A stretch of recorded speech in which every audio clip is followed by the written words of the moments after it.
Salve, salve galera, paz do Senhor, tudo bem com vocês? A gente está aqui mais uma vez e hoje a gente está está fechando mais um trimestre, graças a Deus, primeiro trimestre de 2021 e eu espero que vocês estejam gostando das aulas até aqui, galera.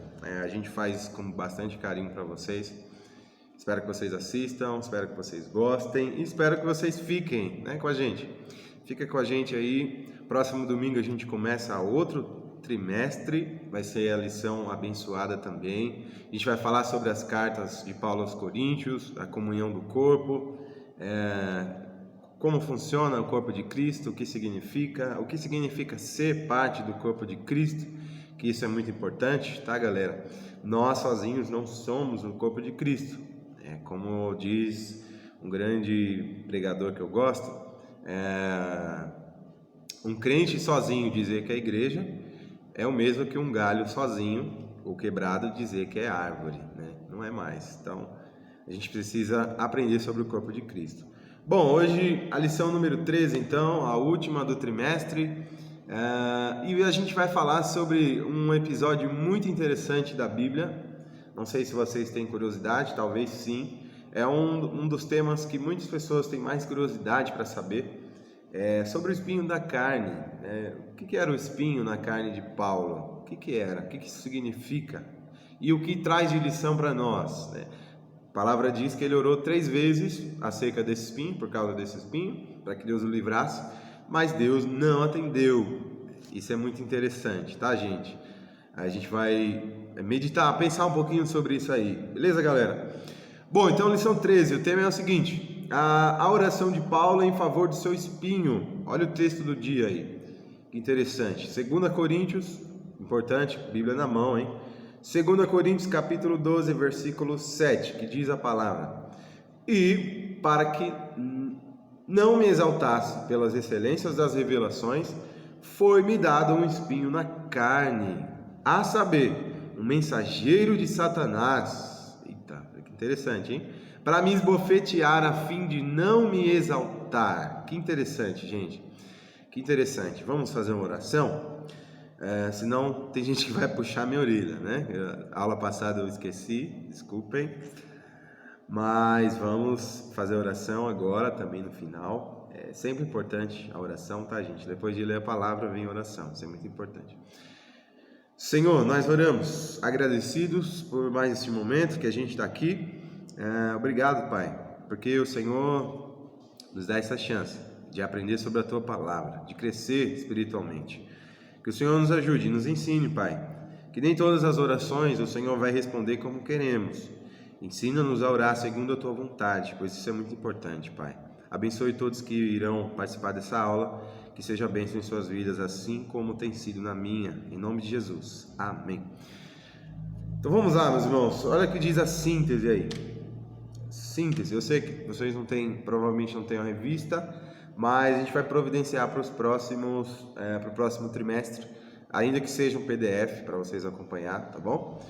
A síntese diz assim: Paulo, ao orar para se ver livre de seu espinho, recebe de Deus uma resposta diferente, porém mais excelsa do que imaginava.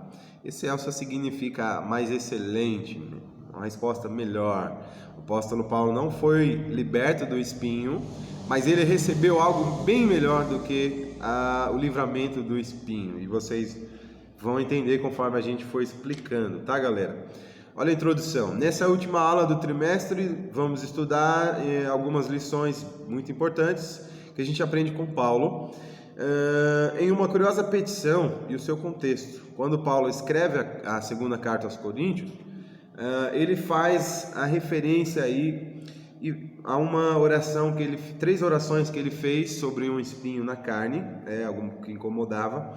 E nesse momento e no contexto a gente aprende, ele deixa algumas lições para a gente. Por exemplo, a importância da gente testemunhar as nossas experiências. As experiências são importantes, nós vamos falar sobre isso, experiências com Deus. Sobre as maravilhas de Deus, testemunhar as maravilhas de Deus. Sobre o espinho na carne e os seus efeitos. e também há orações sinceras, só que as respostas divinas às vezes são negativas. A quarta coisa é que a graça de Deus é suficiente para a nossa vida. Eu já começo com uma afirmação interessante. A fé, apesar da nossa fé não ser um sentimento, a gente entende isso, a fé ela é mais atitudes. Fé é atitude, fé não é sentimento. Mas tem um ponto aqui interessante, que a nossa fé ela pode ser entendida, compreendida, mas ela também pode ser sentida, tá? Existe uma diferença entre a fé racional e a fé emocional. Qual é a nossa meta como cristãos? É sermos equilibrados. A gente precisa ser equilibrado, né? O equilíbrio no sentido de que nem tão racional e nem tão espiritual. Você tem que ter um equilíbrio. A fé é isso. A fé é pensar. A fé é isso. Você entende. Quando você entende o que é o Evangelho, você pode realmente crer. O Espírito Santo te capacita a crer. Você entende o que é o Evangelho e você passa a ter fé em Cristo. Aí você é salvo. Consequentemente, você é salvo. Mas a gente tem aquele sentimento gostoso. A gente tem aquele sentimento em relação, por exemplo, ao pecado, né? A gente tem aquela tristeza quando a gente, não sei vocês, mas eu quando peco eu me sinto muito mal, né? Claro que a gente não pode deixar esse sentimento virar culpa, porque culpa não gera vida, gera morte. Esse sentimento tem que virar arrependimento, por isso que eu falei para vocês, a fé não é sentimento, a fé é atitude, tá? Mas existe parte da fé que pode ser sentida. O ruim é que existe muita gente que não consegue diferenciar e não consegue equilibrar razão e emoção. Tem muita gente que é emocional demais. A pessoa só chora, a pessoa só busca sentimento, só busca levantar as mãos e glória a Deus e aleluia. Ela tem que sentir alguma coisa, ela tem que chorar, ela tem que se arrepiar, porque senão, em contrapartida, tem outros que são céticos. Eles são tão sérios, são tão racionais que entraram no ceticismo. O ceticismo é quando você não sente mais nada, quando você chega a ser até a incredulidade, né? Quando você não crê mais em determinadas coisas, quando você não crê no mover de Deus, quando você não crê no poder de Deus, quando tudo para você é banal, quando tudo para você é escândalo, isso é ceticismo, tá, gente? Então a gente tem que ter esse equilíbrio, tá? A fé racional, onde você compreende o que é o Evangelho, o que é a palavra, e a fé emocional, que é quando você sente lá no seu coração, tá? A gente precisa ter esse equilíbrio. Olha o que diz Jonathan Edwards, um puritano muito famoso, um dos que eu gosto muito de ler, inclusive recomendo que vocês leiam, tá? Jonathan Edwards, um grande evangelista, um grande avivalista, um homem de Deus. Ele diz assim, ó, em grande parte, a verdadeira religião consiste em sentimentos, tá vendo? Jonathan Edwards era famoso por estudar os comportamentos durante os avivamentos. Ele estudava como é que a pessoa se comportava. Claro que ele denunciou muita coisa, porque muita coisa é bagunça, infelizmente, muita coisa é meninice, muita coisa é criancice, e ele denunciou muita coisa. Mas ele também defendeu que o Evangelho não é só razão, o Evangelho também é emoção, o Evangelho é sentimento, tá, gente? A gente precisa ter essa meta aí de equilíbrio. Olha, vamos lá. Abra sua Bíblia aí se você tiver. Você tem que ter, por favor, né?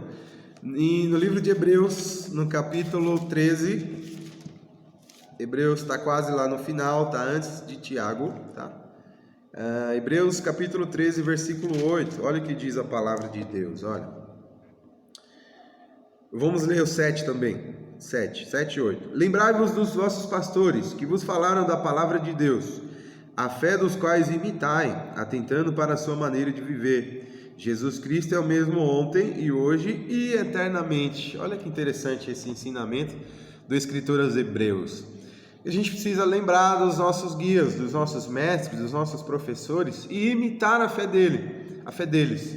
A fé dos homens que viveram, inclusive, própria carta aos Hebreus, no capítulo 11, vai falar sobre os exemplos da fé de homens que viveram experiências incontáveis e muito excelentes com Deus. Quem dirá, vamos dizer, Abraão, né? Vamos começar aí do começo, né? O próprio Enoque, né? O próprio Adão, que vivia com Deus constantemente, falava pessoalmente com Deus todos os dias. Enoque foi arrebatado. Noé foi um pregador de justiça, construiu 150 anos, se eu não me engano, um barco enorme. Abraão foi pai depois de velho, aos 100 anos de idade. Moisés abriu o mar. José foi governador, era um escravo, virou governador. Esses homens, todos eles, viveram experiências sobrenaturais e excelentes com Deus. O que eu quero dizer com tudo isso? Que a experiência faz parte da vida cristã. Se você é um cristão que não teve nenhuma experiência com Deus, vamos dizer que você não é nem salvo, porque a salvação é uma experiência com Deus, né? O batismo não tem poder para salvação, o batismo não salva, mas o batismo é uma confissão de fé, confissão pública de fé, que é necessário, né? É necessário para o cristão, para a vida cristã. Então, se você nem se batizou ainda, mas eu duvido que você não tenha nenhuma experiência para contar com Deus. Pode ser um testemunho simples, um testemunho de vida, como Jesus te salvou, da onde Ele te tirou, pessoas que o Senhor de repente usou para falar algo a você, de repente um milagre que você recebeu, cura. Mas existem as experiências que são base para o cristianismo, como eu falei, a salvação, a justificação, a conversão, o batismo, são experiências que Deus nos dá, né? E essas experiências são coisas que a gente precisa comunicar aos outros, que a gente precisa contar. Olha que interessante, eu separei alguns salmos aqui, 2 salmos, se eu não me engano. Onde eles estão? Já estou achando. Salmo 40, versículo 5, verso 5. Diz assim, muitas são, Senhor meu Deus, as maravilhas que tens operado para conosco, e os teus pensamentos não se podem contar diante de ti. Eu quisera anunciá-los e manifestá-los, mas são mais do que se podem contar. Olha aí, vendo as bênçãos, as maravilhas que o Senhor tem feito, tem operado, né? Salmo 103, verso 1 e 2 diz: bendiga o Senhor a minha alma, bendiga o Senhor todo o meu ser, bendiga o Senhor a minha alma, não esqueça nenhuma de suas bênçãos. A gente precisa comunicar as bênçãos, a gente precisa comunicar as experiências. Aqui, só que entra outra questão também. Um cristão não pode viver só de experiências, tá, gente?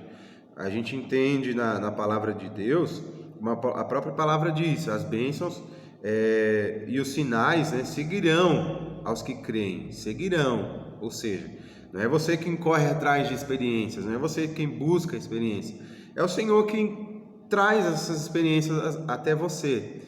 Conforme você vai vivendo uma vida com Deus, intimidade, de busca, conforme você vai fazendo a vontade de Deus, para o reino de Deus, as experiências vêm, as bênçãos vêm, aí gera testemunho.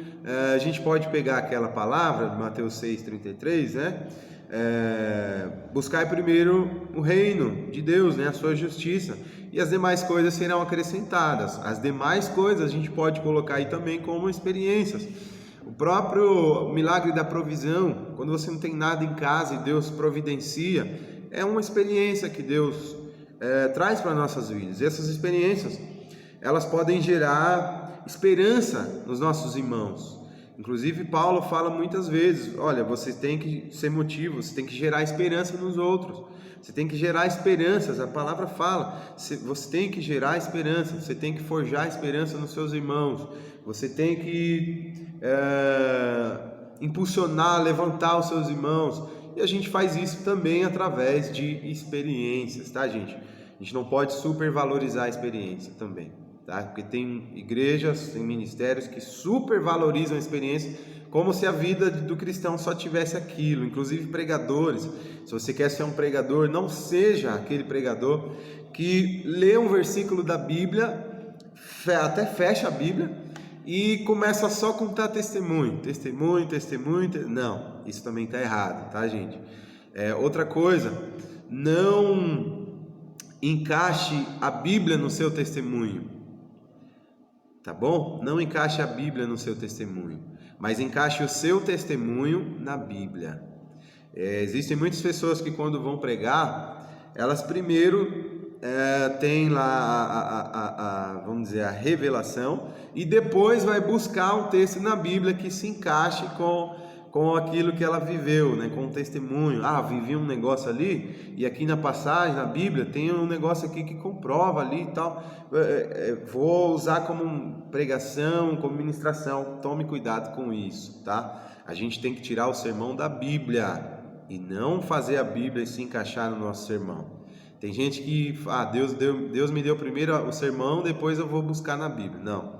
O sermão tem que partir da Bíblia. Eu vou na Bíblia primeiro, da Bíblia Deus me dá o sermão. Então não faça isso. Não encaixe a Bíblia no seu testemunho, mas encaixe o seu testemunho na Bíblia. Amém, queridos? Essa é a minha exortação. Por que eu falei tudo isso? Porque exatamente a gente está no capítulo da carta aos Coríntios, 2 Coríntios, no capítulo 12, não é? Segunda carta de Paulo aos Coríntios, no capítulo 12, aonde Paulo ele começa revelando exatamente uma experiência com Deus, uma visão maravilhosa, onde ele diz que ele nem sabe se ele foi arrebatado em corpo ou se somente em espírito. Ele diz que ele foi até o terceiro céu. A gente entende pela Bíblia que o terceiro céu é como se fosse a habitação de Deus, a habitação especial de Deus. Claro que Deus habita em todos os lugares, Ele está em todos os lugares. Mas a Bíblia diz que Deus está nesse terceiro céu. Tem muitos que dizem que o terceiro céu passa desse que nós vemos, onde ficam as aves. O segundo céu, a esfera espacial, e o terceiro céu, um lugar onde somente Deus sabe, somente onde Deus habita, onde Deus está. E Paulo foi até lá, talvez em espírito, talvez em corpo, e ele disse mesmo que viu coisas maravilhosas. Mas o interessante aqui nessa passagem é que o apóstolo Paulo, ele não se vangloria dessas experiências. Olha o que eu falei para vocês. Vanglória não é de Deus. Tem gente que bate no peito, eu vivi isso, eu vivi aquilo, eu tenho aquele testemunho, aquele ali, eu sou o cara porque Deus já me fez passar por isso. Não. Reparem que o apóstolo Paulo, ele nem tem vontade de contar esse testemunho. Inclusive eu tenho que discordar um pouco do comentarista da revista, que Paulo não fala aquilo ali exatamente para a edificação da igreja. Não é essa a intenção de Paulo. A intenção de Paulo é provar para os coríntios que estavam rejeitando ele. Você vê isso no capítulo 2, com mais força. No capítulo 2, no capítulo 2 de 1 Coríntios também. E você vê a partir do capítulo 11, capítulo 10, a partir do capítulo 10 de 2 Coríntios, você vê Paulo defendendo a sua autoridade. Porque tinha pessoas lá que estavam correndo atrás de super apóstolos. Ele mesmo fala isso, né? Fala isso dos capítulos 10 até o 13, se eu não me engano, até o 12, isso, até o capítulo 12, que é o que a gente está lendo, ele está se defendendo dos super apóstolos, né? Olha aí, não acontece isso no nosso dia, gente. Tem pessoa que corre atrás de profeta. O profeta tal está lá na igreja, eu vou lá porque ele tem revelação, revela até o RG. Esse profeta aqui é maior do que o outro, esse pregador é melhor do que o outro, porque ele fala em língua estranha, ele profetiza, ele revela, ele sapateia, ele planta bananeira. Não, meus queridos. Inclusive, um dos principais motivos da primeira carta aos Coríntios, que a gente tem registro, é que Paulo ele quer exatamente desfazer essas divisões. Eu sou de Apolo, o outro, eu gosto mais de Apolo, eu gosto mais de Paulo, eu gosto mais de Pedro. Não, eu sou de Jesus, eu não para mim não tem liderança. Eu gosto de Jesus. Jesus para mim ali é tudo. Claro que Jesus é tudo, né? Mas esse grupo, inclusive, é um dos mais complicados, né? Que não quer se sujeitar à liderança. Então, o apóstolo Paulo aqui, desde o capítulo 10, ele está se defendendo. Ele fala, olha, eu tenho autoridade, e até muito mais do que esses homens aí que vocês estão defendendo. Esses pregadores de estimação, esses apóstolos aí que nem são apóstolos, são falsos. Esses falsos profetas aí de estimação que vocês têm, eu sou mais importante do que eles. E note que Paulo não queria fazer isso. Quando ele vai falar dessa visão, que ele foi ao terceiro céu, arrebatado ao terceiro céu, ele não queria contar essa experiência. Ele guardou essa experiência durante 14 anos. Quem sabe ele ainda nem tinha falado para ninguém isso.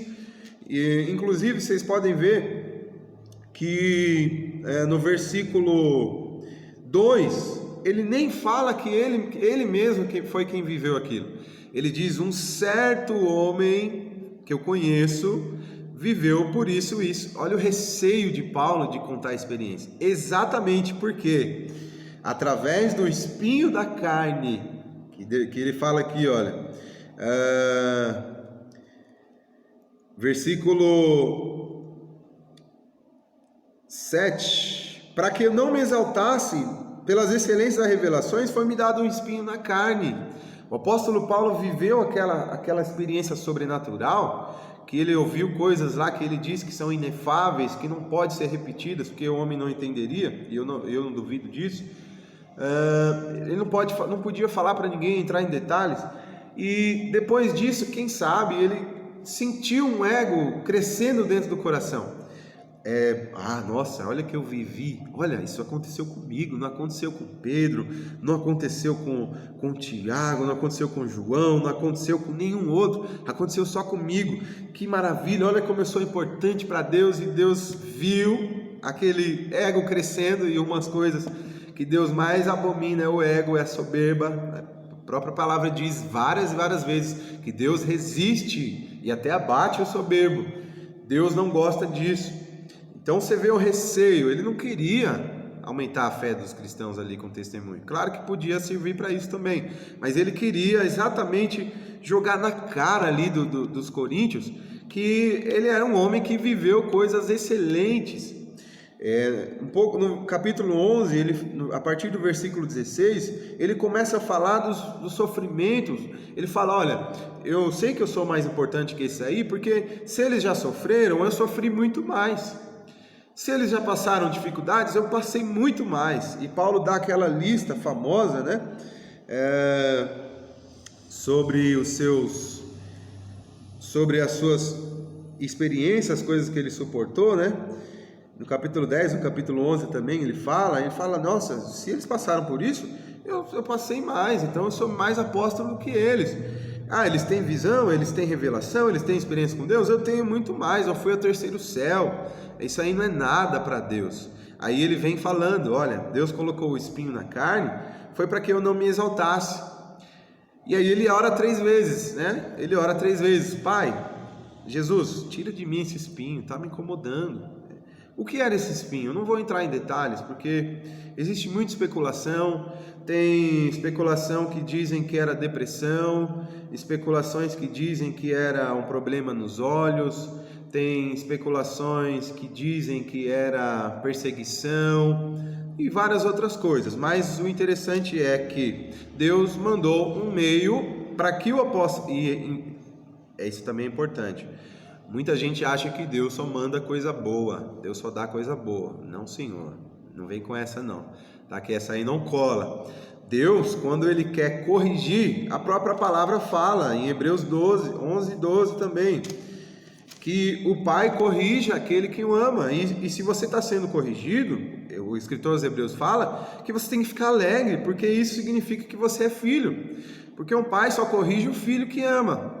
Se não ama, não vai corrigir, vai deixar para lá, né? Você quer viver de jeito que você... Romanos 1, né?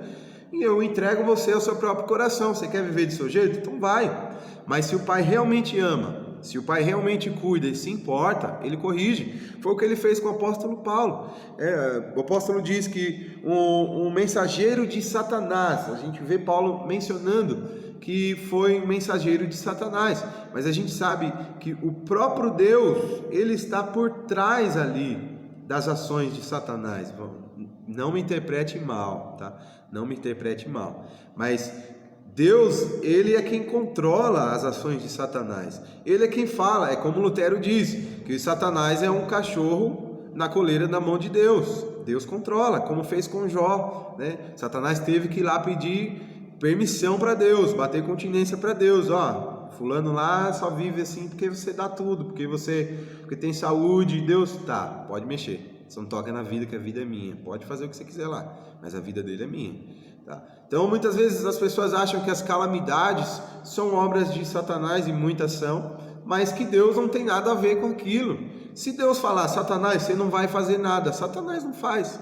Satanás não tem poder além do poder de Deus. Satanás não age por debaixo dos panos ali sem que Deus saiba. Não, Deus permite, Deus fala vai, Deus fala destrói, Deus fala coloca o espinho, Deus fala vai, endurece o coração. É assim que Deus age. Isso se chama soberania. Se você não crê nisso, aprenda a crer, porque Deus, ele faz o que quer, no momento em que quer e com quem quer. Então Deus permitiu isso. Deus permitiu que Satanás enviasse aquele mensageiro, um mensageiro que humilhava Paulo. Eu vou colocar aqui a minha visão do que era esse espinho na carne. O apóstolo Paulo, na primeira carta aos Coríntios, no capítulo 15, ele diz que ele fala que é o menor dos apóstolos. Ele diz que não é nem digno de ser chamado apóstolo porque ele perseguia a igreja de Cristo. Então eu, Wesley, creio que esse espinho na carne eram memórias do que o apóstolo Paulo já havia feito antes. Isso fazia com que ele se envergonhasse. Satanás usa muito esse tipo de método para fazer com que a gente fique perturbado. Quando você está ali com Deus, vivendo uma intimidade com Deus, vivendo experiências sobrenaturais, Satanás vem na sua mente, porque o campo da batalha espiritual é aqui, ele vem na sua mente. Você não é digno de estar aí, cara. Você está fazendo o que aí? Você acha que você é digno de estar vivendo isso aí que você está vivendo? Você lembra o que você fez lá no passado? Você se lembra que você pecou, que você mentiu? Você lembra que você adulterou? Você lembra que você matou pessoas? Você lembra que você usou drogas? Você lembra disso? E aquilo nos perturba de certo modo. Aquilo nos perturba, aquilo nos faz mal, porque você começa a realmente dar razão a Satanás. Eu não mereço, eu não...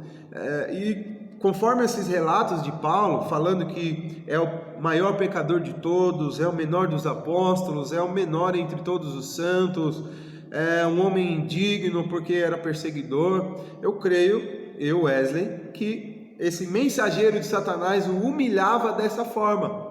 Paulo, você não merece. Paulo, você é indigno. Paulo, você é pequeno. Paulo, você é menor. Paulo, você é um falso apóstolo. Paulo, você nem viu, nem sequer viveu com Jesus, você teve uma visão dele e ele apareceu para você. Isso não pode contar como sendo um apóstolo. Você ele mesmo fala, eu sou um abortivo, eu nasci fora do tempo, eu não fui chamado com os outros 12, eu fui chamado depois. Então eu acredito que esse espinho era isso. Mas a lição para a gente, meus queridos irmãos, é que, já estou terminando, porque para não ficar muito extenso, a lição para nós é que nem sempre Deus vai responder às nossas orações como nós queremos. O apóstolo Paulo pediu para ser livrado do incômodo, mas Deus deu algo muito maior para ele. Deus falou, Paulo, a minha graça tá bom para você, cara. Olha que maravilha, gente. O que Jesus estava falando com isso? Paulo, não importa que você está fraco, que você está doente, que você está perturbado, não importa. A minha graça é só o que basta para você. Você tem que viver só pela minha graça, só isso. Não precisa de mais nada, irmãos. Não precisa de mais nada na nossa vida a não ser a graça de Deus. E quando a gente entende o que é essa graça, a gente passa a viver de outra forma, como o apóstolo Paulo, disposto a sofrer perseguição, disposto a sofrer rejeição, disposto a sofrer fisicamente, açoitado, humilhado, viveu naufrágios, apedrejado e tudo mais que ele passou. quando a gente entende que a gente só tem o que nós temos e que nós só somos o que nós somos pela graça de Deus, porque se não fosse a graça nós nem seríamos nada, nós não somos nada, obviamente, mas nós não alcançaríamos nada, nós não viveríamos experiências se não fosse pela graça. Quando a gente entende isso, realmente a graça é suficiente nas nossas vidas, que a gente possa entender isso, tá bom, gente? A graça é suficiente. Outra lição: não viva se gabando das suas experiências, porque tem muitas pessoas que são imaturas na fé, que vão começar a ser... O apóstolo Paulo queria evitar isso, por isso que ele não contava experiências sempre, por isso que ele fala: eu prefiro me gloriar nas fraquezas, eu prefiro me gloriar nos problemas, eu prefiro me gloriar sendo caluniado, humilhado, eu prefiro isso, para que Cristo seja mais visto na minha vida e não eu. Porque quando a gente se exalta, a gente começa a ser soberbo, começa a ser orgulhoso por causa das experiências, a pessoa não vê mais Cristo em você, a pessoa vê você. E isso é triste, porque tem muitas pessoas imaturas que seguem esse tipo de pessoas. Não pode vir uma revelação, uma live desses profetas aí dos últimos tempos, que está aparecendo muito. Não estou dizendo que Deus não usa, Deus usa, tá? Mas tem muito que é balela, é coisa à toa. Quer aparecer mesmo. Quando vê lá um profeta falando língua estranha e reboliço e tudo, que homem de Deus, que mulher de Deus, olha que autoridade, olha que dons, olha que tudo, e passa a seguir aquelas pessoas, e passa a idolatrar aquela pessoa. E não é isso que a gente tem que fazer. A gente tem que se gloriar na fraqueza, para que as pessoas idolatrem a Deus através de você, e não idolatrar a você mesmo, não idolatrar a nós mesmos. Por isso a gente tem que ter esse cuidado. Vamos viver uma vida cristã equilibrada, gente, equilibrada, nem fogo demais, se é que vocês me entendem, e nem frieza demais, tá? Ali, ó, eu não estou falando para ser morno, tá, gente? Eu estou falando para ser equilibrado ali. Tem um pastor que ele diz assim: Jesus morreu na cruz para tirar o seu pecado e não a sua inteligência, tá, gente? Não fique correndo atrás de mover, não fique correndo atrás de campanha dos valentes de Davi, campanha da chave de Davi, campanha irmãos, pelo amor de Deus, não estou falando que você não pode participar de oração em grupo, de estudo, mas irmãos, seja equilibrado, seja inteligente, né?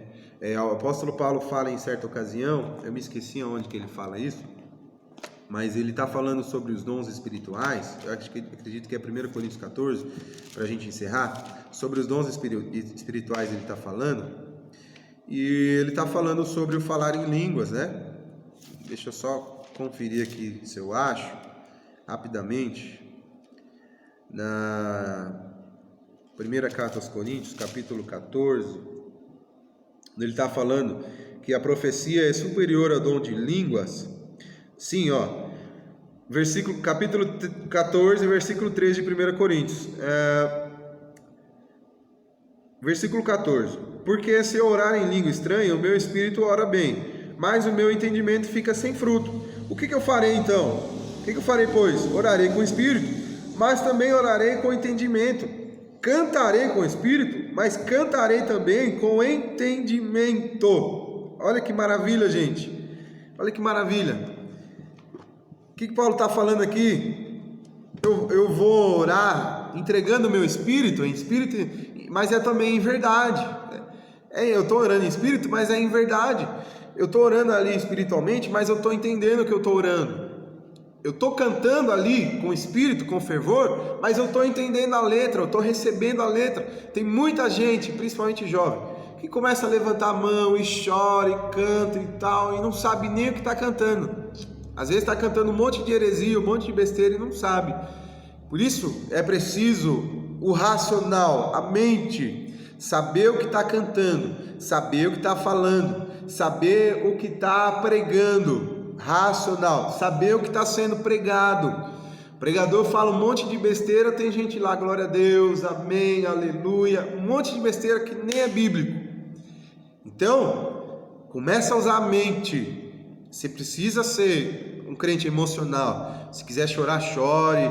Se quiser glorificar, glorifique. Mas seja racional. Eu vejo muito movimento às vezes, né, em vários desses congressos que a gente tem aí, muita música, muito movimento, o jovem na hora da música se derrama, se entrega. A gente entende a importância da música na nossa vida, nós somos jovens, mas chega na hora da palavra, tá lá disperso, tá lá, que hora que esse pregador vai acabar? Tá lá com o celularzão lá, WhatsApp, Instagram, papapá. Esse pregador tá falando demais, já tá na hora de acabar. Isso é terrível, gente, terrível. Não vamos ser assim não, tá bom, gente? Já falei demais, a aula já está extensa. Deus abençoe a vida de vocês.